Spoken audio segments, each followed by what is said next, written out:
को मिली राहत की। डीजीसीए ने बड़ी राहत देते हुए स्पाइस जेट पर लगे 50% की पाबंदी के कैप को हटा दिया है।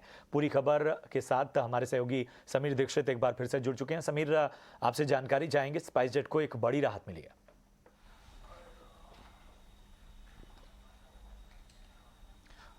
जी बिल्कुल, स्पाइसजेट एयरलाइन के लिए ये बड़ी राहत की बात है कि वो आगामी विंटर शेड्यूल से, जो कि 30 अक्टूबर 2022 से विंटर शेड्यूल की शुरुआत हो रही है, जो 23 मार्च 2023 तक का ये जो विंटर शेड्यूल है, इसमें अपनी नेटवर्क क्षमता का पूरी तरीके से इस्तेमाल कर पाएंगे। 100% फ्लाइट नेटवर्क ऑपरेशंस के साथ स्पाइसजेट एयरलाइन ऑपरेट कर पाएगी। और डीजीसीए ने 27 जुलाई इसी साल जो 50% का जो रेस्ट्रिक्शन लगाया था उसको हटा लिया है।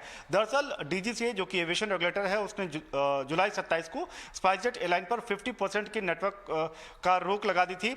उसकी वजह ये थी कि रेगुलेटर का ये मानना था कि एयरलाइन सेफ्टी के पैमाने पर, फाइनेंशियल्स के पैमाने पर उसका जो प्रदर्शन है वो संतोषजनक नहीं है, और यही वजह थी कि सिर्फ 50% अपने नेटवर्क ऑपरेशंस का इस्तेमाल करने की मंजूरी स्पाइसजेट एयरलाइन को दी गई थी।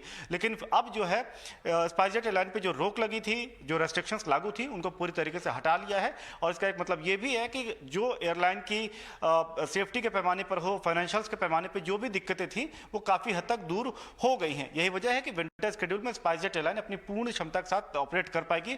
आंकड़ों के नजरिए से देखें तो तकरीबन 3200 वीकली फ्लाइट स्पाइसजेट एयरलाइन इस साल ऑपरेट कर पाएगी, जबकि पिछले विंटर शेड्यूल में ये तकरीबन 3000 वीकली फ्लाइट्स थी।